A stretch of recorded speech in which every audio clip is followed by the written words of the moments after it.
yang dibacakan ayat-ayat Allah Al-Quranul Karim, yang mana di tempat itu kita mengkaji, menghayati makna dan arti daripada Al-Quran, bersama-sama belajar bagaimana menyebut Al-Fatihah, bagaimana menyebut Al-Ikhlas, bagaimana melafazkan Qul a'udzu birabbil falaq dan surah-surah yang lain.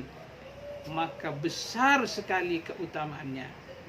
Di antaranya kata Rasulullah sallallahu alaihi wasallam adalah turunnya sakinah, ketenangan daripada Allah Azza wa Jalla. Ini yang kita harap, mudah-mudahan kita semua mendapat ketenangan dari Allah Subhanahu wa taala. Amin Allahumma amin. Apalagi keutamaan yang besar, tidaklah berkumpul satu kaum yang di dalamnya di tempat itu dibacakan ayat-ayat Allah Al-Quranul Karim, maka Allah akan menurunkan, mencurahkan rahmat daripada Allah Azza wa Jalla. Bukankah rahmat inilah yang kita damba-dambakan? Bukankah rahmat, maghfirah inilah yang kita harap-harapkan? Maka bersemangatlah adik-adikku, saudara-saudaraku, bapak ibu sekalian, untuk membaca Al-Quran, mengingat Allah, berzikir, mengkaji Al-Quranul Karim, karena Allah akan menurunkan sakinah, ketenangan, menurunkan rahmah, maghfirah daripada Allah Azza wa Jalla. Teringat satu kisah, terutamanya fadilah surah Al-Kahfi.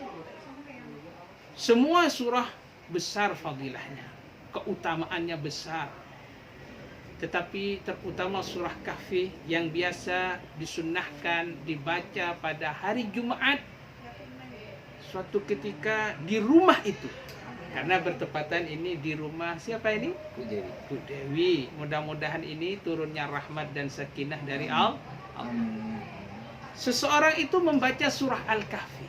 Tiba-tiba dia mempunyai binatang piaraan. Keluar binatang itu menuju satu tempat yang mana tempat itu di atasnya ada awan.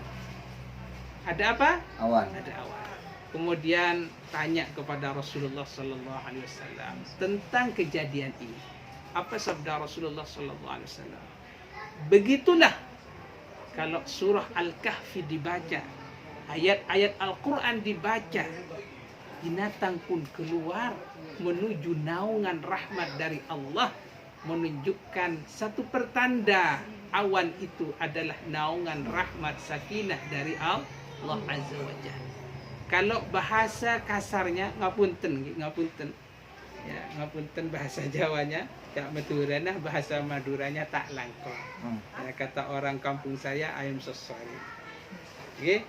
Kalaulah binatang yang tidak punya hati, akal dan pikiran normal, dia faham dan mengerti kalau Al-Quran itu dibacakan turun sakinah, mawaddah, warahmah, turunlah maghfirah, dia sampai keluar.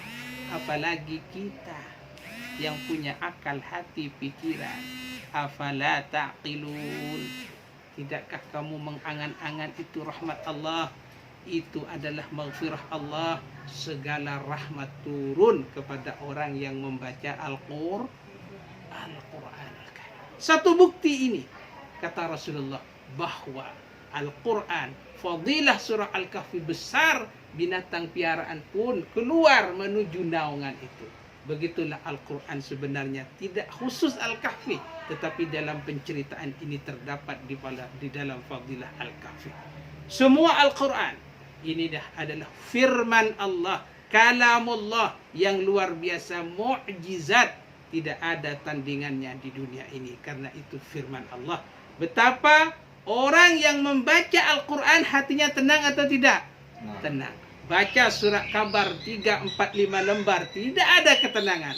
Baca Al-Quran 1 lembar, dibaca semakin tenang hati, semakin lazat. Itulah keajaiban, mukjizat dari Allah. Oleh sebab itu, mengajilah di mana saja, terutama di masjid, tetapi juga bisa juga dibaca di rumah. Kenapa saya bilang bisa? Karena sesungguhnya ada dua pencahayaan nur yang diperintah oleh Rasulullah sallallahu alaihi wasallam. 1400 tahun dahulu Rasulullah tidak memerintah sahabat-sahabatnya untuk mensinari rumah-rumah dengan lampu. Walaupun dulu belum ada lagi Merkuri, belum ada lagi Philip, belum ada lagi lampu-lampu penerang. Tapi Rasulullah tak meminta dan tidak menyuruh untuk rumah-rumah itu disinari dengan lampu-lampu yang bergemerlapan. Tetapi dua yang diperintahkan oleh Rasul. Nawwiru buyutakum biqiraatil Qur'an. Sinari rumah-rumah kalian dengan membaca Al-Qur'an. Betapa banyak rumah-rumah megah, mewah, bertingkat, indah, luar biasa. Tetapi suram seperti kuburan. Kenapa? Karena di dalamnya tidak dibacakan Al-Qur'an. Sekarang alhamdulillah kita bisa baca Al-Qur'an di rumahnya. Siapa? Bapak siapa rumah ini? Bapak Dewi. Bapak Dewi, Ibu Dewi. Ibu Dewi. Bapaknya? Bapak Afan. Bapak Afan. Alhamdulillah sebelumnya juga mengaji di rumah Mas Herman. Dan ini mesti semangat. InsyaAllah nanti di Mas Ferry. InsyaAllah di Pak Mus atau di tempat-tempat lain, sampaikan kepada sahabat kita untuk bersemangat mengaji Al-Quran di masjid terutamanya, dan juga sinari rumah-rumah kita dengan membaca Al-Quran secara berjamaah, bisa baca dengan sendirian. Kedua, apa perintah Rasulullah? Sinari rumah-rumah kalian, beri bagian dengan salat. Hikmahnya, kenapa Rasulullah memerintahkan salat sunat itu yang afdal di rumah? Kata Rasulullah, beri satu bagian cahaya nur dari Allah, beri bagian untuk rumahmu dengan salat sunnah di rumah. Juga afdal, juga baik, sangat baik, karena masjid itu adalah tempat rumah Allah, tempatlah maghfirah, rahmah dari Allah. Tetapi Rasulullah memang menganjurkan, berilah satu bagian. Nawwiru buyutakum bisalah.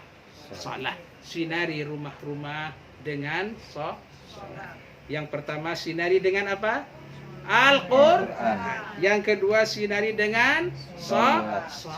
Mudah-mudahan huruf Al-Quran yang dibaca ini dilipat gandakan pahalanya oleh Allah, menjadikan asbab ketenangan turunnya rahmat dari Allah, menjadikan kita semua menjadi orang yang dirahmati oleh Allah. Dan harapan kita, jika anak kita mudah-mudahan rajin membaca Al-Quran, menjadi anak yang saleh jika lelaki, dan menjadi anak salehah jika perempuan. Sampaikan dan terus semangat membaca Al-Quran, karena iqra'ul Quran, bacalah Al-Quran, karena Al-Quran sebenarnya menjadi syafaat, penolong kepada yang membaca.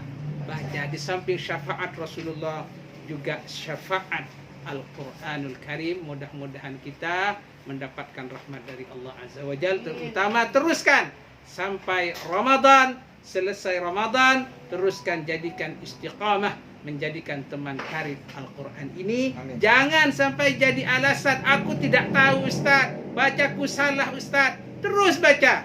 Mudah-mudahan walaupun salah, karena ini hanya ingin belajar, diampuni oleh Allah Subhanahu wa taala. Perlu saya sampaikan kenapa? Karena sebagian di sana kadang aku takut salah Ustaz, aku takut dosa, akhirnya tidak belajar.